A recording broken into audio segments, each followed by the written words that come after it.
Good morning, everyone. I don't have anything written, so everything is going to be off the cuff. I work better that way because I think sometimes when people give lectures, when you read from a script, sometimes it sounds more mechanical. For me, it's easier to talk. So just bear with me. And I won't try to be too mouthy because sometimes I could go on a rant. So this is my wife, also the Tata, the Yaya of the house as well. This is also my godson, Nkisi. His name is Alex, and he's also has a feature downstairs of our pictures downstairs as well. If you came in through the door, you probably saw them. The first thing that you saw was us in those pictures. So yes, I was born in New York City, born and raised Puerto Rican descent.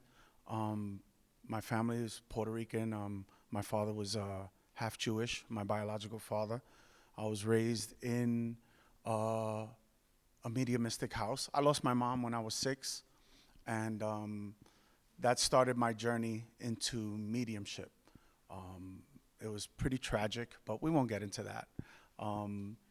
And that's how I started my childhood journey from 6 years old, seeing spirits and dealing with that whole encompassment and being a Cardassian spiritist, growing up with the family that was all Cardassian spiritists. I've been a Tata Nkisi for 24 years, going on 25. It's been an amazing journey, and I'll get more to that as the topic keeps coming up. I'm also an Ocha priest, an Orisha priest. We call it All Orisha. I have Yemaya crowned, and my father in the practice is Ogun. And that's my little introduction for you.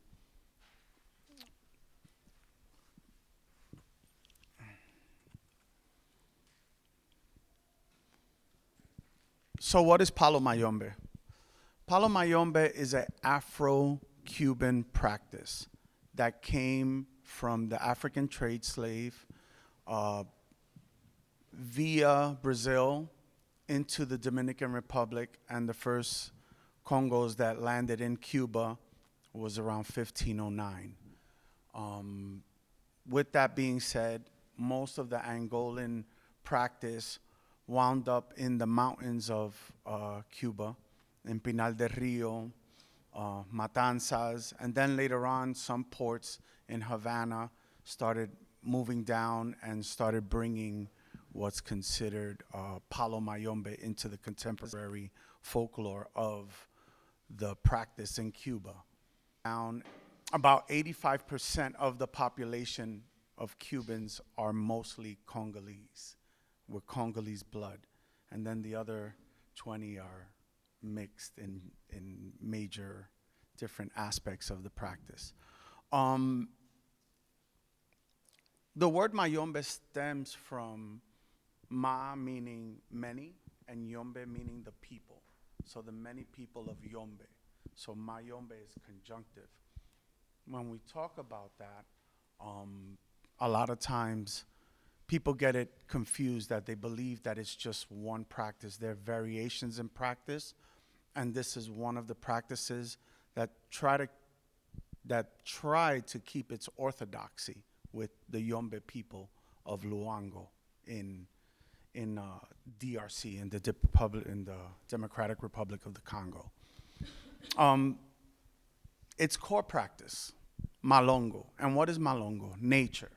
Nature in itself. Nature within the plants, within the roots, within elements, within spirituality, within everyday people. We're considered engando, which means living force, right? But anything can be created into a living force with the right prayer, with the right intention, and with the right technology.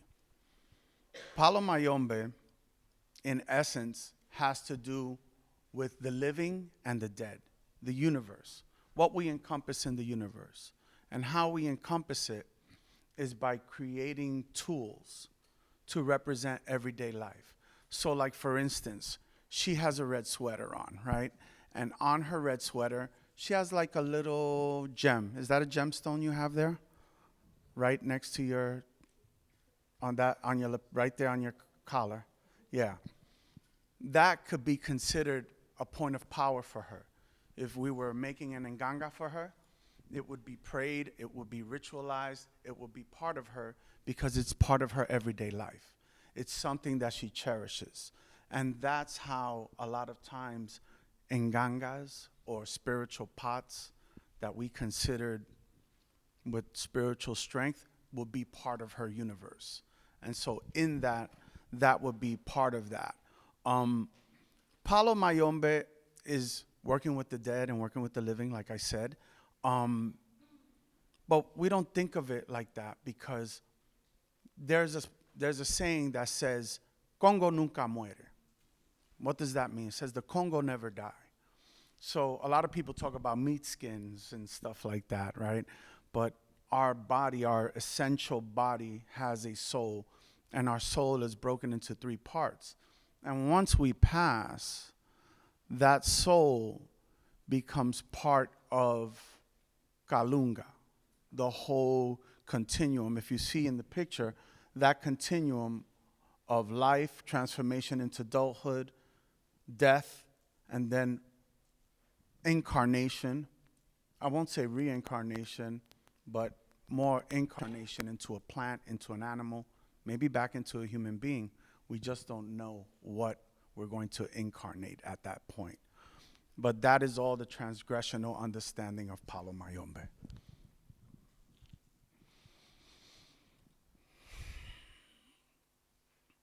The Congo practice as follows. When we discuss about where did this understanding came from, it came from an understanding of what's considered the ngoma. The ngoma is a healing drum. And that healing drum in Africa has its roots in a practice that is contained within its own practice. So they make a vessel and they put it in a drum, and as they put that vessel into the drum, they start calling down the spirits. And in that process, the ngoma is a sacred drum of, they call it a healing drum or a drum of suffering. It all dependent. Sickness can bring suffering. And so to take out a sickness, they have to drum it out of the body. They have to call upon another sickness that may be stronger than that sickness to take it out. And that's why they call it the healing drum. The healing drum eventually reverberated into Cuba and of course was reestablished in Cuba as a new technology. It's because the slaves couldn't bring anything with them except their understanding of what they had in Africa.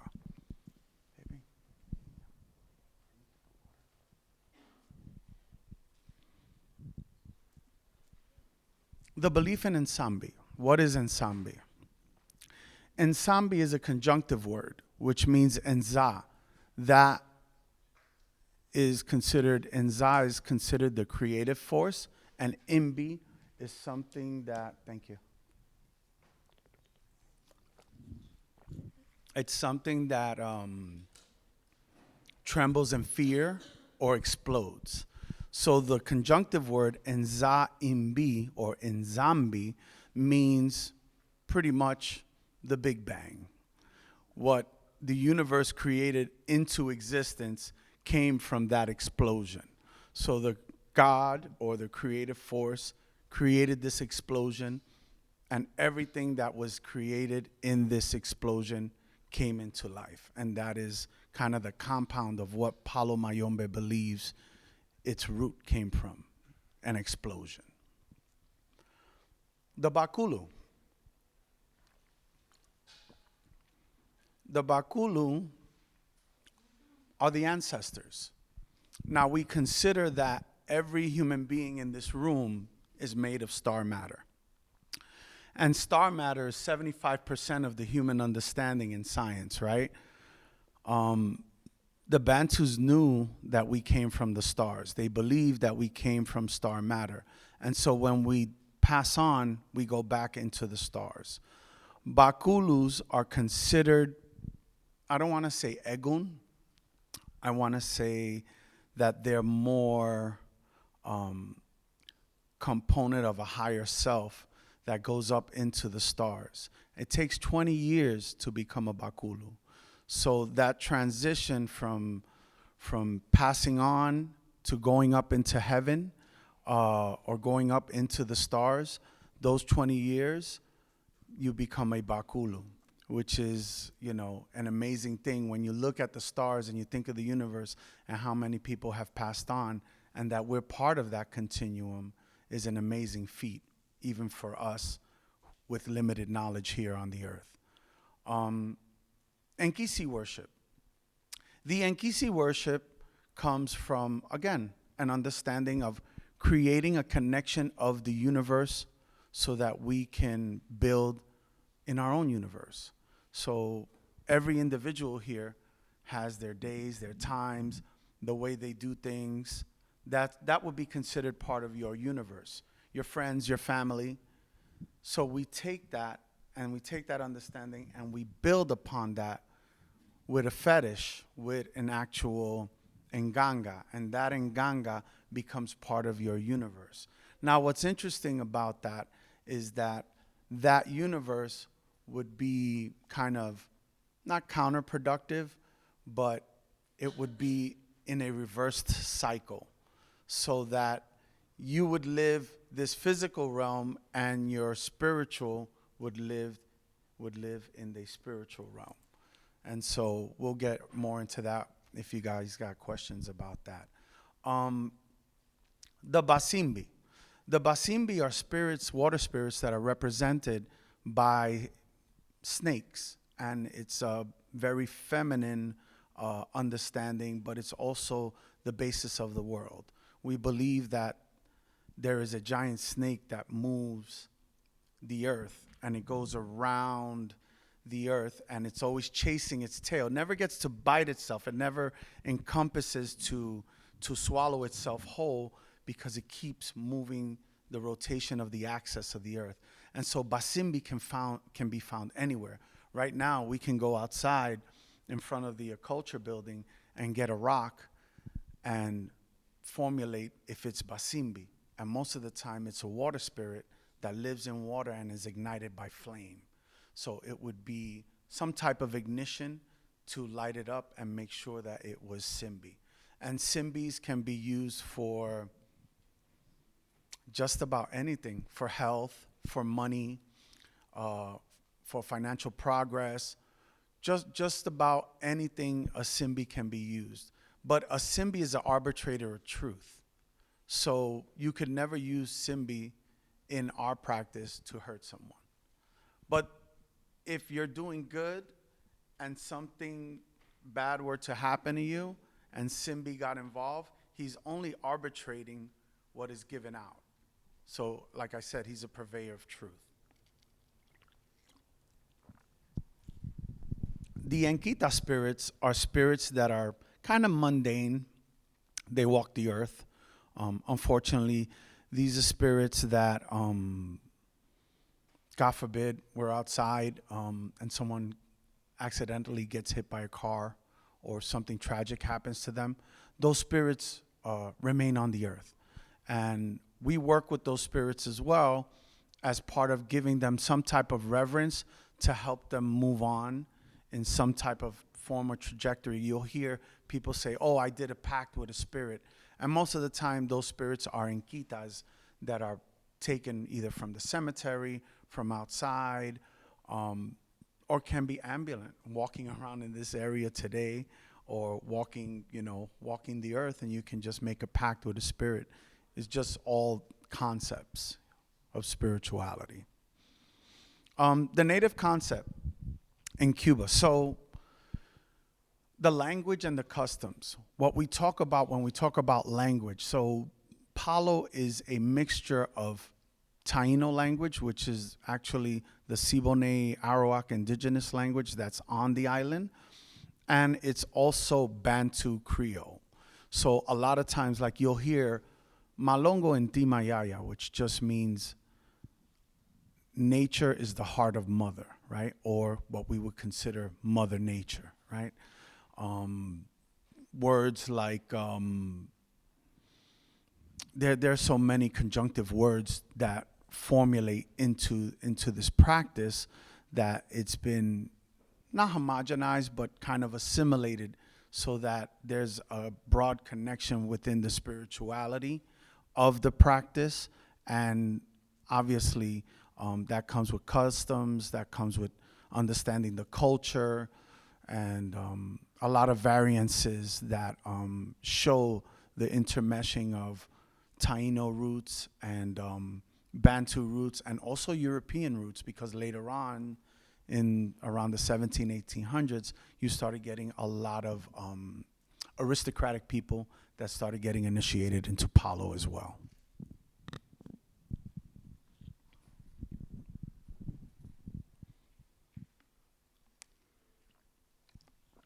So you'll hear a lot of people talk about the intermeshing of the Taínos, right? The Congo escaped. A matter of fact, I think in Cuba, there were so many revolts that every slave owner had to be worried, because there were so many Congos on the island that they couldn't control pretty much anything. Everybody was running off into the mountains. And when they ran into the mountains, they ran into the indigenous people that had already escaped persecution from the Spaniards that were on the island. And they intermeshed, they intermingled. Obviously, they had to do this for the survival of this practice, because the understanding of our practice has a lot of indigenous roots in it, from the building of ngangas to all the understanding of how we connect to the universe and to the world, you know. And they ran off, they intermarried. It was very hard for the Spaniards to go up into those mountains. It took about 30 to 40 years before they can actually cut roads and start going into those areas and hunting. So they had a very broad understanding of the practice. The Taino people were the indigenous people that were there in the island already. And it's self-evident a lot of times in the practice, when you look at herbs, when you look at sacred roots, when you look at plants, about 80 to 90% of our plant, of our herbology, is rooted in Mexican, Caribbean, and South American plants that were intermeshed into this practice. And so it's used a lot. We use a lot. There may be 3 or 4 genuses from Africa that have made it and that were present, but everything else is Mesoamerican in nature, you know. Again, like I said, the language that's spoken is the corpus of Palo Mayombe, you know. You'll hear words like Bibihagwa. Bibihagwa means the anthill, and it's not an African word, it's a Taino word, which means anthill. They'll take an anthill that's been carved from the ground and put it as part of the strength of an nganga. And there are many other symbologies and customs that we talk about. One of the symbologies of Taino cosmology that made it over into the understanding of Palo was the story of Bayamanako. So Bayamanako was a grandfather. He was grandfather fire in Taino culture. And Bayamanako was born from the ether, you know. He was born in the universe. He was like one of the God creators. And so in having this creation of God, the Congos realized that they needed to adopt and adapt. So there's the formulation of what we would consider the turtle. So the turtle in Taino practice brings virility, brings brings money, brings abundance, brings family. And one of the stories was that this intermeshing of Taino cosmology was embedded into the practice of Palo Mayombe. A lot of archaeologists, Miguel Barnett, and a lot of Fernando Ortiz that were in Cuba already have written documentation about the pre-Columbian understanding of the Taino myths, making it into Palo Mayombe. So, like many practices, you'll hear branches, what we call ramas, right? So you have a munanso, which means a house of Palo, and then you'll hear rama. Rama is a branch. And so there are three main ramas on the island. There were many more, but due to contemporary times and a lot of the elders passing away, those ramas gave their engangas or their spirituality to certain museums, and you don't hear them mentioned anymore. But the three main is Mayombe, which kind of is considered one of the most major ramas, even though it's one of the most orthodox ramas. Then you hear Briyumba Congo, which kind of gained a lot of fame from the Mambi Wars. During the time of Spanish Revolution, when the Cuban Revolution was running around, you had a lot of Briyumberos that became part of that understanding of Mayombe, because Mayombe gave birth to Briyumba. But since there were a younger version of people, they decided that they needed to fight against the system. And so Briyumberos became a little bit more, not dark, but just a little bit more heavier on doing witchcraft and fighting against an oppressor. And then you have Kimbisa. And Kimbisa is a whole nother understanding of Palo that also joined in that Briyumba concept. And then later on, Mayombe, after the elders started realizing that they were being oppressed, they all kind of branched together later on and became a formula of branches that were now dealing with each other. Prior to that, it was very separate, you know. All branches are beautiful and different in their essence, and it just shows how a people got together to kind of bring forth an understanding of practice.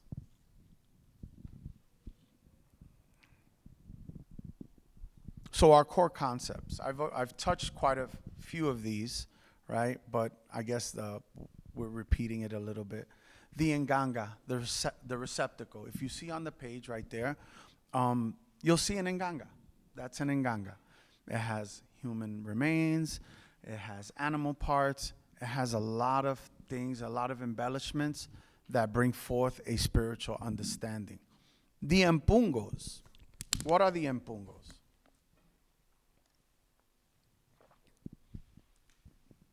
The empungos or the empungu are natural forces of nature that were embedded into the practice. Now, a natural force, lightning, which is born from an understanding of a spirituality called Nsasi, that is adopted from Zaire, which Nzazi or Nsasi, the lightning dog, right?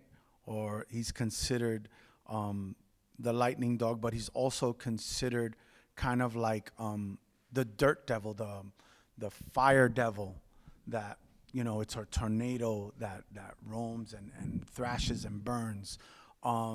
You'll have understandings like Yoku Malongo, which is a god of iron. You know, it's one of the packs that we have in Mayombe. Though it's a popular name, they call him Sarabanda. And many other concepts of spiritualities that were represented on the island. Now, those concepts, later on, you'll see adopted more human characteristics, but in early practice, It was more of an understanding of just a natural force that the Nganga or the Gangulero, the actual priest of this practice, and also the priestess can control, that can utilize that speciality of nature. The Mfumbe. What is the Mfumbe, right? So, unfortunately, I don't know how many people we have here, but everybody here is an Mfumbe. And an Mfumbe is just the understanding of the spirituality of using the human aspect of a bone into the Nganga. So it could be a finger bone, it could be a leg bone, it could be a human skull, it can be many things that considered part of this anthology of understanding when it comes to the spirituality. The Mfumbe you make a pact with, and that Mfumbe works in accordance with your spirituality. So back in the days, they used to use the same priests because the priests had the technology of working this practice. Nowadays, people now go and do other things to encompass that understanding. And I guess with time's assimilation and understanding, they had to create a technology where not everybody is a palero, not everybody is a gangulero. So they started enveloping different forms and different practices, and you'll hear many different understandings of that. The shadow, it's an amazing part of our practice, right? So, like I said, the Nganga is a controlled universe, right? But your shadow, what we cast, is also part of our spirituality. And that shadow is encompassed into the Nganga. So a lot of the pacts that we do, we believe that the Nganga lives here, kind of like in the pineal gland, in the back of our heads, right? So a lot of times people that mount spirit, any medium that mounts, any person that practices some form of possession, they'll get a little lump right in the back of their head that kind of gets engorged just before possession. And that's considered the shadow. And the shadow, we use that because a lot of times people think witchcraft is something that's physical, that's tangible. Like I come, I steal your hair, or I take his glasses, or, I steal your earring, but it doesn't work that way. Witchcraft is a lot more technologically sound, and someone that knows can pick up somebody's shadow from the ground with a tissue paper and do work on them. Not only bad work, but healing work. It just all depends on the nature and the formality of that spirituality. But the shadow is an amazing process that helps the person grow. If your shadow is, if it's nurtured and it's fed, then a lot of times you will see that a person will grow, and they grow to be a better person because their shadow and their self are in tuned. We've already gone through Bakulu, the Simbi, the Nkita. Pati and Pembas. What is a Pati and Pemba? A Pati and Pemba is an actual drawing of, it's considered a sigil, just to make it a little bit more tangible for people that practice the occult, right? You do a sigil on the ground, you call an animated spirit, and the possession is there. But a Pati and Pemba is actually a roll call to the universe, where not only are you calling the spirit down, but you're moving the intention, and it's a written language. The pluses and the zeros mean something. The plus means cuenda, which means to go. Cocuenda means to stop. The pluses represent male virility or positivity. The zeros represent the negative aspect, or the zeros of femininity. Doesn't mean that women are evil. It just means that there's two counterparts to the same ensamble, what God is, right? God can be positive, God can be negative, and we bring those together and hyperfixate it into a drawing Those Pati and Pembas also can represent my name, represent his name, represent her name, because when we go to do ritual, we have to draw our names out so that not only have we spoken it, but now the intention is on the earth.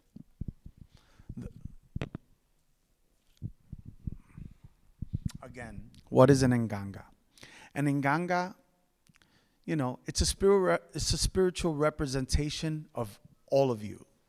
So if you were to have an nganga, what would that represent in your eyes, in what it is that you would like to encompass, right? And there's a formality, and most of the time it's herbs, it's intention, it's things that mean something to you. But we can't just put anything inside of an nganga. A lot of times you get caught up in intermeshing and understanding of an nganga, but an nganga can be represented in many different facets.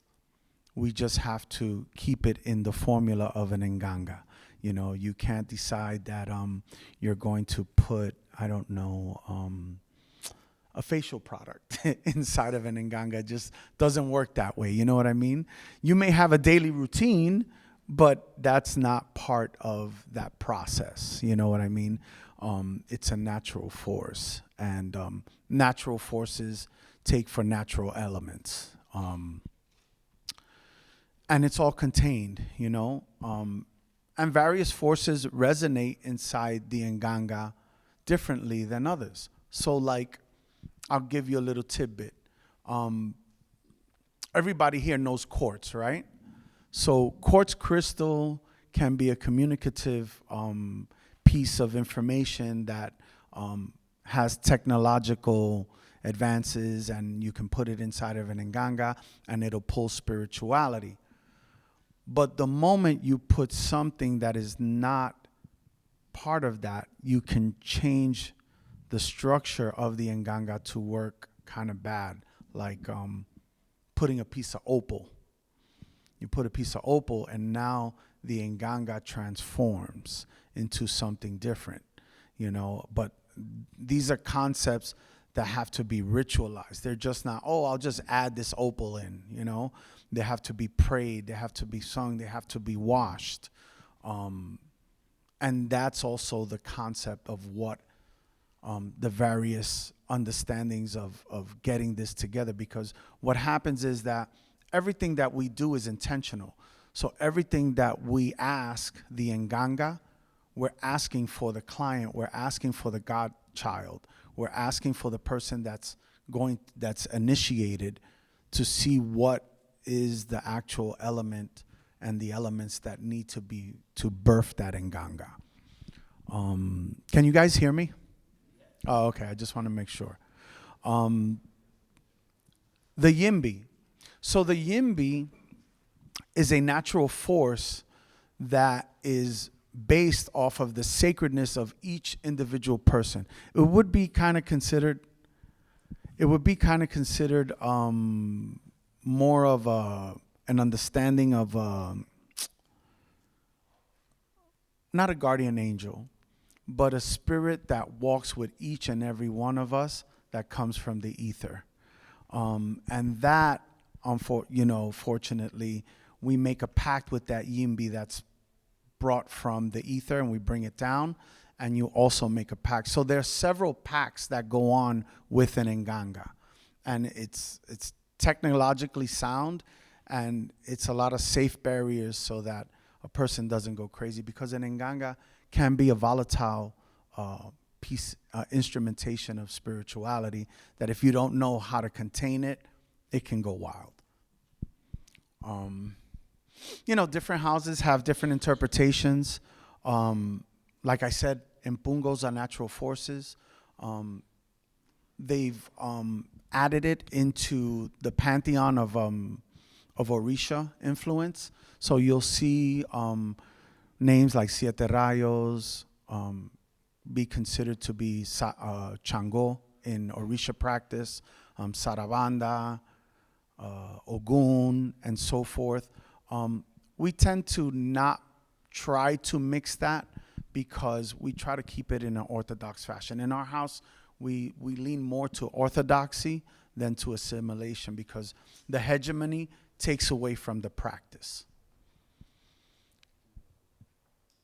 So we do spiritual cleanings, we do baths, we do domination work, we do love work, we do healing, we change lives. If a person comes to us where they're having a situation that they need something to kind of put them on the earth stronger, I've seen many miraculous things with people that have come to me for sickness, brain tumors, and so forth. Women in Mayombe. Without a woman in the room, there is no Palo. There's a lot of houses that they kind of male center it, but we believe that Yaya is the birthplace of this practice. If it wasn't for women, we wouldn't have this practice. They come in, you see these candles? In a room of Palo, we would grab this candle, walk in, and the woman would go in and she would illuminate the way for each individual that would be in this room. And that is a major role. They're the ones that do the herbs.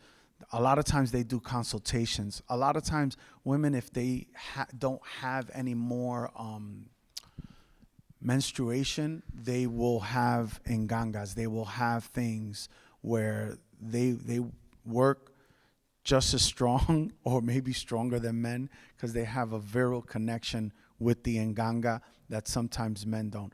I'm the owner of my nganga, and if my wife goes to my nganga and says, hey, I need something, he goes run. I go, hey, I need something, and he just stands there and looks at me. So I only have 5 minutes left, but I just wanted to let you guys know that in our practice, we have a miscommunication with media. Media has put a stint on Palo. If you've ever seen movies like Steven Seagal and other movies where the element of Palo has been put in, it's a very bad stigma. And unfortunately, through the 80s of the satanic panic, narcos satanicos, and they put a very bad light on Palo Mayombe. And I think what happens is that people that don't follow protocols and they complicate our practice, you know, with clients, priests. We try to preserve the practice as best as we can. Our munanso is an interactive munanso. I'm bringing this information to you because I know a lot of times there's a very big stigma, even with my own people, you know, even people that I know, oh, you're going to go to Berlin and do this, why? I said, because we got to put a better light on our practices. A lot of practices, unfortunately, get a bad rap through bad practitioners. You know, the religion and the practice itself is not bad. It's just bad practitioners. So I just wanted all of you, thank you for sitting in. I think I'm done. If you have any questions, you know, we can get it later. But thank you very much again.